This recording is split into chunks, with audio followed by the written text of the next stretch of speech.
کہ امیر معاویہ نے کتنے ہی کافروں کو لگام ڈالی ہوئی ہے، کتنے ہی کافروں کو لگام ڈالی ہوئی ہے۔ اور پیارے بھائیوں، کافروں کو لگام ڈالنا ضروری ہے،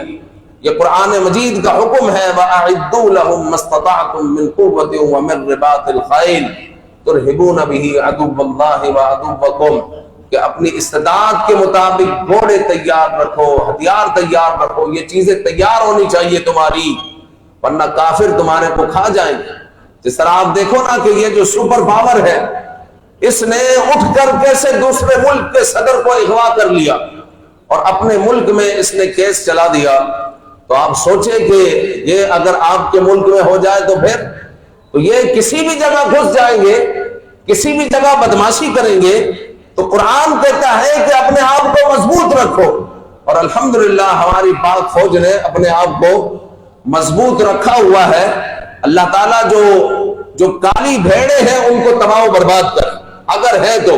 تباہ و برباد کرے، چونکہ ہر جگہ یہ بھیڑیں گھس جاتی ہیں جو کہ نقصان پہنچاتی ہے، تو کالی بھیڑوں کو رب تعالیٰ تباہ و برباد کرے، چونکہ فوج کا کردار بہت اہم ہے ملک کی سلامتی کے لیے۔ بعض لوگ نادانی کرتے ہیں اور فوج کو برا بلا کہتے ہیں، فوج کو گالیاں دیتے ہیں۔ یہی فوج ہوتی ہے جو حضرت علی المرتضیٰ نے حضرت امیر معاویہ کے لیے اپنے لوگوں کو کہا کہ معاویہ کی حکومت کو برا نہ کہو، کہ اگر یہ ہٹ جائے، اگر یہ نہ ہو تو تمہارے سر جو ہے اپنے دھڑ سے ایسے گرنا شروع ہوں گے جیسے اندرائن کے جو پھل ہے وہ گرتے ہیں۔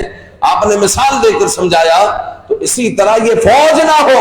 تو یہ بدماش کب سے ہمارے ملک میں گھس جائے اور ہمیں جو ہے یہ محصور کر لے اور ہماری جو چیزیں ہیں ان پر قبضہ کر لے اور ہم پر حکمرانی کر رہے ہو، تو یہ فوج نہایت ملک کا اہم حصہ ہوتی ہے۔ تو بعض نادان لوگ جو ہے فوج کو برا بلا کہنا شروع کر دیتے ہیں، تو فوج ملک کا ایک نہایت اہم حصہ اور اہم کردار ادا کرنے والا ادارہ ہوتا ہے۔ اگر یہ نہ ہو تو ہمیں بھی پھر فٹ بال کی طرح اچھالا جائے اور گرایا جائے اور پٹکا جائے۔ اگر آپ محفوظ ہیں، آپ کی سرحدیں محفوظ ہیں، اگر یہ سپر پاور آپ کے ساتھ بدماشی نہیں کر رہا، اگر یہ انڈیا جو ہے آپ پر حملہ نہیں کر رہا اور یہ بالکل تیاری میں بیٹھا ہوا ہے کہ ہم کسی طرح ان پر حملہ کریں اور لاہور میں آ کر ہم ناشتہ کریں، یہ تیاری کر کر بیٹھا ہوا ہے،